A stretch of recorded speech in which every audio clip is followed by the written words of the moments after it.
Assalamualaikum warahmatullahi wabarakatuh. Selamat malam, salam sejahtera kepada rekan-rekan mahasiswa Unitas Terbuka yang saya banggakan. Dalam sesi ke-9 ya, dalam mata kuliah karya ilmiah, kita akan membahas tentang draft artikel ilmiah. Nah, nanti dalam draft artikel ilmiah ini kita akan membahas tentang pembuatan abstrak ya. Abstrak itu kan harus ada tujuan, kemudian kontribusi teori, terus metodologi penelitiannya apa yang digunakan, kuantitatif atau kualitatif, kemudian sampai temuan penelitian.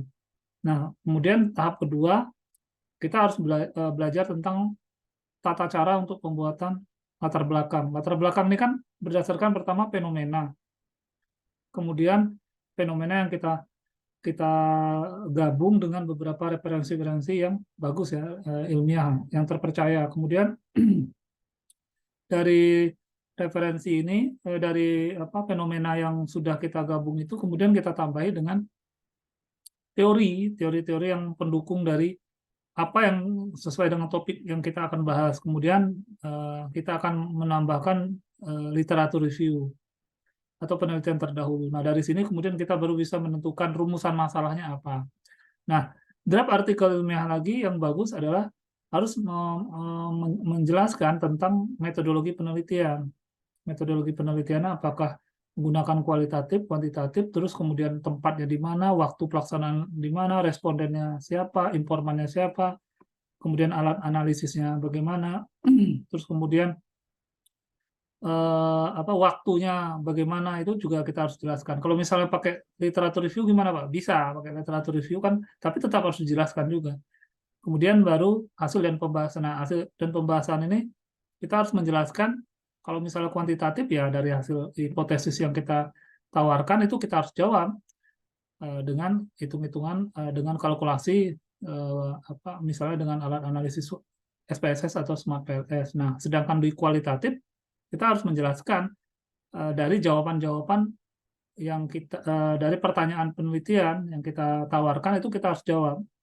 Biasanya kalau misalnya satu pertanyaan penelitian, ya kita harus jawab satu bab tertentu untuk bisa menjawab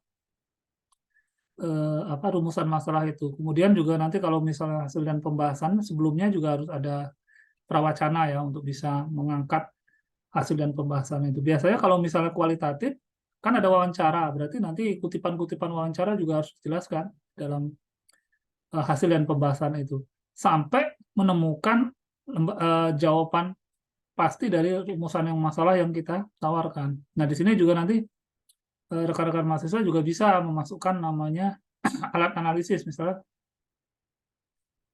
coding menggunakan aplikasi NPPO misalnya, itu juga bisa lebih ringkas ya untuk bisa mengcoding, atau secara manual juga bisa, tapi lebih lebih enak kalau kita menggunakan aplikasi. Nah, yang terakhir, draft artikel yang terakhir adalah yang bagus adalah kesimpulannya juga harus menghasilkan temuan-temuan yang dari hasil penelitian kita. Jangan sampai kesimpulan itu adalah pengulangan dari hasil pembahasan, bukan, tetapi menemukan sesuatu yang apa yang kita ringkas dari semua temuan penelitian kita itu. Nah, seperti itu.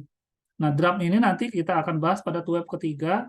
Itu teman-teman nanti sudah bikin semacam draft artikel yang kemudian kita bisa diskusi satu persatu ya, satu persatu supaya nanti hasilnya memang bagus kayak gitu. Yang terakhir jangan lupa ini ya, daftar pustaka yang memang terstandar. Misalnya kita menggunakan template-nya apa misalnya kayak gitu ya, asosiasi psikologis Amerika misalnya. Nah, itu jangan sampai kita mengubah-ubahnya gitu. Nah, itu harus benar-benar ada strukturnya gitu. Jadi kayak namanya gaya selingkungnya gitu. Nah, itu mungkin dari saya ya.